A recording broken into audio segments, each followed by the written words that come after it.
Bem-vindos a mais um episódio do Aprender Direito. E hoje nós vamos falar sobre o contrato de empreitada. A gente vai falar sobre as características, conceitos e muito mais. Deixe seu like! E vamos dar início à nossa videoaula com o conceito de contrato de empreitada. O contrato de empreitada nada mais é que uma relação obrigacional estabelecida juridicamente entre dois sujeitos. Um denominado como empreiteiro, aquele que vai entregar a obra, vai construir, vai entregar a obra, e o segundo sujeito como o dono da obra, aquele que designou esse serviço. E assim, o contrato de empreitada, ele pode ser muito parecido com o contrato de prestação de serviços. Ou seja, o que difere o contrato de empreitada para o contrato de prestação de serviços é que no contrato de empreitada, o empreiteiro não precisa daquela pessoalidade, aquela subordinação ao dono da obra, Ele pode contratar a sua equipe construtora, mas as suas responsabilidades permanecem, independente da equipe, a responsabilidade é dele. Nesse caso, o dono da obra, ele não tem a obrigação, trabalhista contraída pelo empreiteiro. E assim conclui-se o conceito, resumidamente, de forma prática e descomplicada, do contrato de empreitada.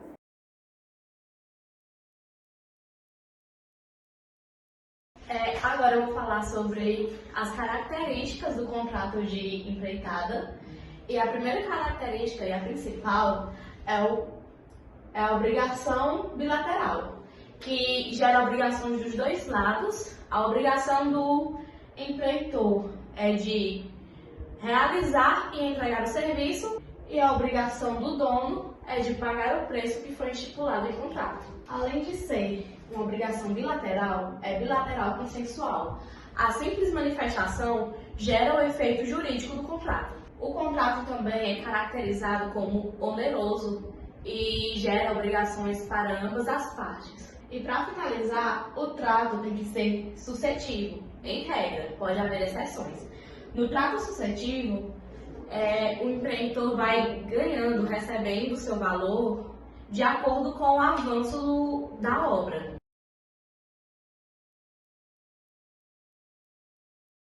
Agora vamos às espécies do contrato de empreitada.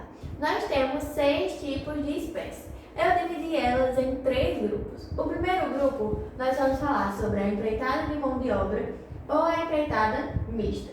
Na empreitada de mão de obra, o empreiteiro é responsável apenas pelo trabalho, não importando se ele mesmo fará ou designará terceiros, pois a sua obrigação é unicamente o serviço, ou seja, a pintura, o acabamento. Já os materiais, quem se responsabilizará será o dono da obra. Então, digamos, se ocorrer o perecimento, de quem será a culpa? Vai ser porque nós tivemos um material de má qualidade ou uma obra mal feita.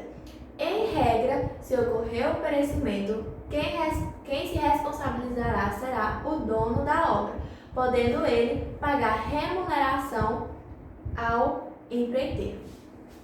Na empreitada mista, nós vamos ter o contrário.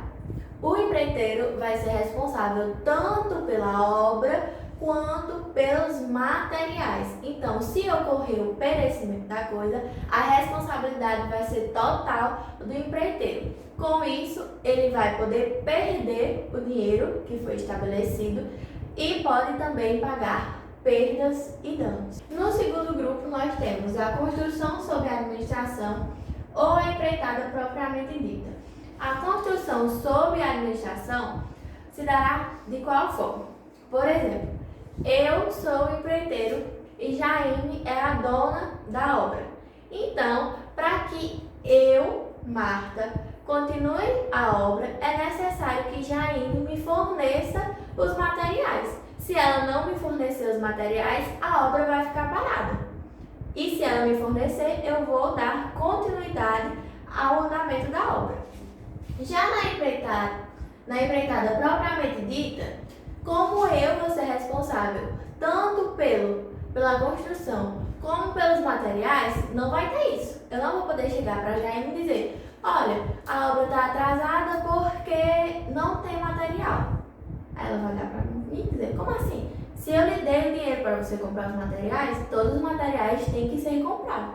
Então, eu, além de ter essa obrigação de comprar os materiais, eu devo cumprir com o prazo que eu estabeleci com ela. Por quê? Porque eu tenho essa responsabilidade, tanto da obra quanto dos materiais. E o último grupo das espécies é em relação ao preço. Nós vamos ter o preço fixo ou o preço por etapas.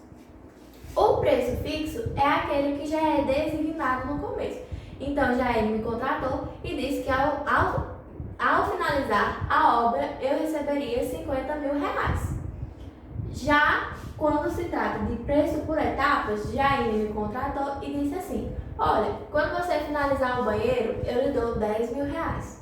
Quando você finalizar a cozinha, eu lhe dou mais 10 mil reais. Então, o preço foi estabelecido de acordo com a etapa da construção, podendo ser também de acordo com as medidas.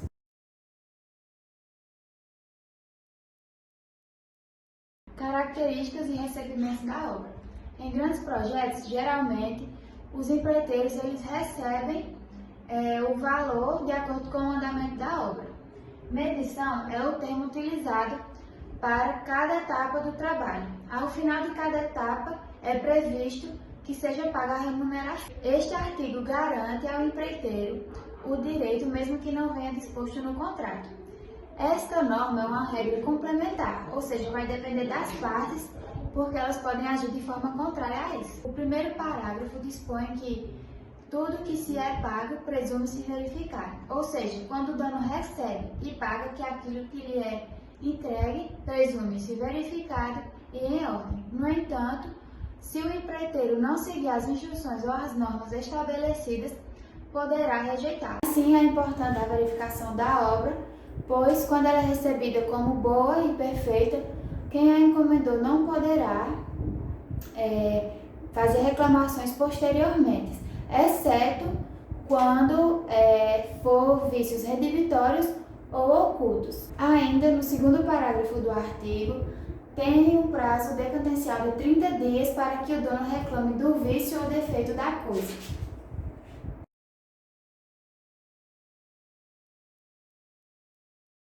São modelos para se considerar a extinção do contrato de empreitada. Quando pelo cumprimento ou execução, que é quando o dono da obra paga por ela e a recebe devidamente como foi programado, dando assim a extinção da obrigação. Pela resiliência bilateral, que é quando as duas partes entram em acordo pelo encerramento do contrato anteriormente celebrado. Pela resolução, quando qualquer uma das partes não cumpre com o acordado. Exemplo, quando o dono da obra faz o contrato com o empreiteiro, eles acordam um valor e ao encerramento ou após uma etapa significativa da obra, o dono não cumpre com o valor que ele tinha combinado com o empreiteiro, dá o direito do empreiteiro paralisar a obra e entrar com uma ação de resolução. Quando pela excessiva onerosidade.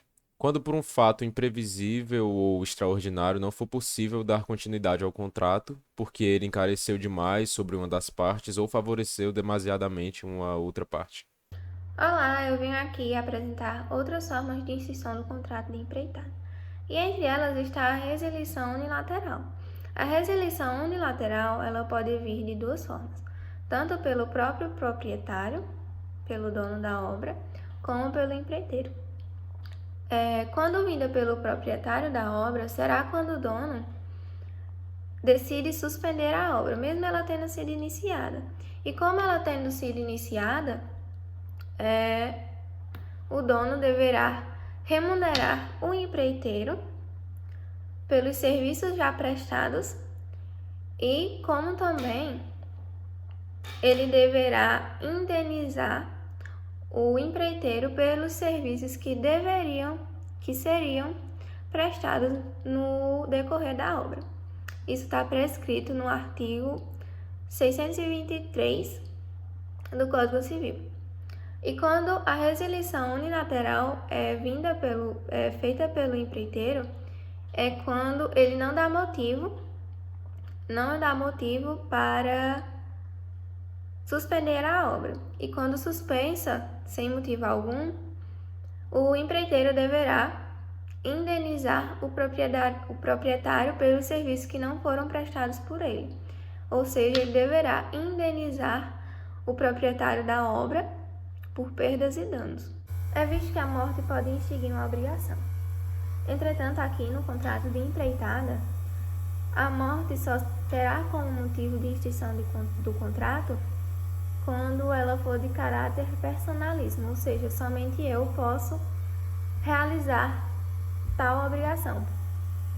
Não pode ser outra pessoa para realizar a obra, a construção, por exemplo. Temos tal engenheiro, somente ele pode construir essa obra, pois outra pessoa não poderá realizar este trabalho da mesma forma. Duas outras formas finais de extinção do contrato de empreitada seria a falência do empreiteiro ou a insolvência do proprietário. Ou seja, quando o proprietário não tem condições de arcar com a obra, ou seja, não tem a remuneração para dar para o empreiteiro pelos serviços prestados. Não tem fundos para custear a sua própria obra. Outra forma seria o perecimento da coisa, por caso fortuito ou força maior. Ou seja, seriam casos que o homem não poderia impedir. Seriam casos da natureza ou impedimentos vindo de terceiros. E assim encerramos a nossa apresentação sobre o contrato de empreitada.